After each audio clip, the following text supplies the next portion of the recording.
Japan was once crowned as a leader in innovation. They were creating the world's most advanced robotics, semiconductors, networking devices, and personal computers a few decades ago. But as the 21st century arrived, a big shift emerged within the regions of East Asia. Both South Korea and Taiwan became the face of innovation, overtaking Japan in several categories. For instance, South Korea is now way ahead of Japan in terms of their mobile phone brands to the memory chip market, whereas Taiwan is the undisputed leader in semiconductor manufacturing, with TSMC dominating the global foundry market. But out of the two nations, South Korea has emerged to become a clear winner. How? Well, here's a ranking table about the Global Innovation Index 2024. It is about the overall ranking of countries based on their innovation capabilities. It takes into consideration factors like R&D investments, patent filings, education systems, infrastructure, and the ease of doing business, among other factors. And as you can already tell from the table, the top spot in all of Asia is Singapore. Then, following the island nation, we have South Korea, which ranks the second in the continent and sixth globally. Japan, however, as you can see, has lagged behind as it is now ranked fourth in Asia and 13th globally. The Global Innovation Index is an important barometer for assessing how well nations are adapting to the demands of a rapidly evolving technological landscape.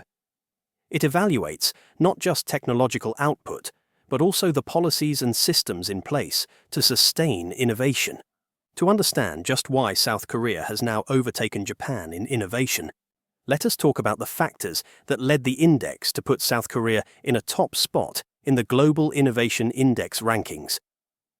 The Global Innovation Index rankings takes in several factors that paint a detailed picture of a nation's innovation landscape. These factors range from institutions, which include things like business environment, regulatory environment, and institution environment. Business sophistication is also factored in, which details out the capabilities of its people, like knowledge workers, knowledge absorption through things like high-tech imports, and also innovation linkages. These and other factors rank South Korea differently. But where South Korea exceeds Japan and many other countries out there is human capital and research. They are currently ranked the first in this category, and a huge reason behind it is because of education and research and development. Let's first start with education. The Innovation Index rankings put South Korea as the sixth highest globally on school enrollment, tertiary percent of gross.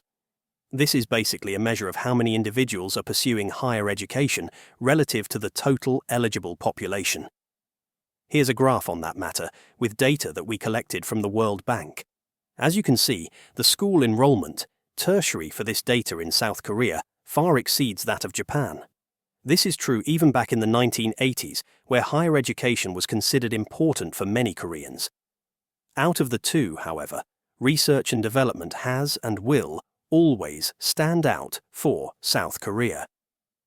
Here's a graph on the research and development expenditure of South Korea as a percentage of its gross domestic product, GDP, data that we've gathered from the World Bank.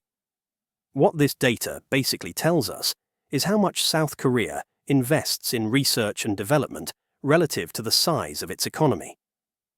As you can see from the graph, it has steadily risen over the years. Back in the 1990s, research and development expenditure as a percentage of its GDP was just around 2%. But as of the latest data available for 2021, it is now over 4.93%.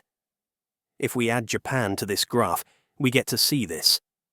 It shows just how much South Korea has prioritized investing in research and development compared to Japan. As a matter of fact, here's a table of countries that invest the most. As you can see, the number one on the list is Israel, then South Korea, and then the United States. This means that South Korea is the world's second highest R&D spending to GDP, surpassing all countries except for Israel. This is a critical part in South Korea, as it means companies like Samsung and LG Electronics are investing heavily into the production of newer and better technologies. That is why Samsung's products, like their smartphones and memory chips, are some of the best in the entire world. That is simply because of their robust spending in R&D. Samsung, alone, already accounts for a large portion of the country's total R&D spending. Here's a graph on the global research and development expenditure of Samsung Electronics from 2009 to 2023. You can see just how big it is and how it grew every single year, with the latest year showing that Samsung Electronics invested over $21.26 billion, a figure that is so much more than most companies' revenues out there. Yet, Samsung uses that money to fund its technology to become better. On top of that, it is also well known that South Korea has a huge number of researchers in its population. Here's a graph comparing both South Korea and Japan on researchers in R&D per million people. As you can see, South Korea, as of the latest year available for 2021, is at 9,082, whereas Japan sits at only 5,638. Globally, South Korea also takes the top spot, with only a few countries following them at nearly that same amount of people working as researchers in R&D. Beyond research and development, South Korea also stands out as a high-tech exporter, which the Global Innovation Index ranks South Korea as 6th globally. Here's a graph from the World Bank on the high-tech exports as a percentage of South Korea's manufactured exports. As you can clearly see, their high-tech exports encompass over 36% of their total manufactured exports in 2022, and, if we add Japan here, we can clearly see just how well South Korea is performing. To top it off, the total high-tech exports of South Korea is massive as compared to Japan. Here's the current US dollars from the World Bank on that matter. As you can clearly see, for the latest year available in 2022, they have over $209 billion in high-tech exports, as compared to Japan, with only $102.6 billion. Finally, before we talk about what's beyond the Global Innovation Index, there are other factors where South Korea still lags behind Japan. Where Japan seems to excel above South Korea is the use of intellectual property, specifically the charges for the use of intellectual property, receipts. This is an indicator that shows how much a country earns from licensing its patents, trademarks, and other intellectual assets to foreign entities. Japan consistently outperforms South Korea in this area, reflecting its ability to monetize innovation on a global scale. Here's a graph on that matter. You can see that every single year, Japan has gained significant amounts in these charges for the use of intellectual property. If we add South Korea here, we can see just how far above Japan is. But what does this really mean on a company scale? Well, for instance, companies like Toyota, Sony, and Canon are prime examples of Japan's ability to leverage intellectual property effectively. These firms not only innovate, but also ensure their technological advancements are patented, licensed, and monetized globally. For example, Toyota earns substantial revenue from its hybrid technology patents, licensing them to other automakers worldwide. Similarly, Sony has a vast portfolio of patents related to sensors, gaming technology, and imaging, which it licenses to tech companies across the globe.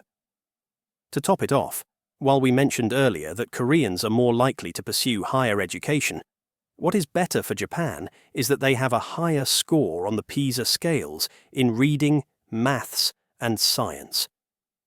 Here's a list of the overall PISA score by country. As you can see, nearly all Asian countries are in the top spot, with Japan leading, but not by a huge margin against South Korea. But it shows that while there's a huge difference in their tertiary enrollment, Japan is still prioritizing the quality of education at earlier stages, ensuring that foundational skills in reading, mathematics, and science are well developed. Lastly, where Japan also excels is credit. Specifically, the Global Innovation Index puts Japan as the third globally on domestic credit to the private sector as a percentage of GDP. What this indicator basically tells us is how much financial resources are available to the private sector through loans, advances, and other credit facilities as a proportion of the country's economy. Japan's high ranking in this area reflects a robust financial infrastructure that effectively supports businesses, especially in research, development, and expansion. As you can already tell from the graph, data that we collected from the World Bank, while Japan is way ahead, South Korea is catching up fast. Now, besides the Global Innovation Index, it is also clear how some South Korean technology is far better than Japan. You can see this in their smartphone technology. It is easy to see just how better Samsung phones now are than any other Japanese smartphone company out there. Then, we also have to appreciate the fact that South Korea has overtaken Japan in the memory industry. Specifically, the DRAM manufacturer revenue share worldwide. Accordingly, their companies like SK Hynix and Samsung are now far better than any Japanese DRAM manufacturer out there. This is a result of the strong research and development efforts of South Korean companies over their Japanese competitors.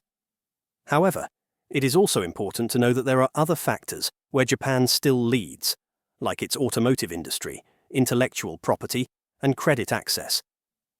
Even though South Korea may not lead in every category, it is still important to see just how fast South Korea grew in a short amount of time.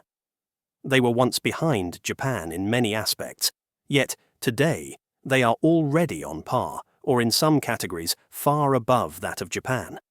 But anyway, do let us know what you think. Thanks for watching.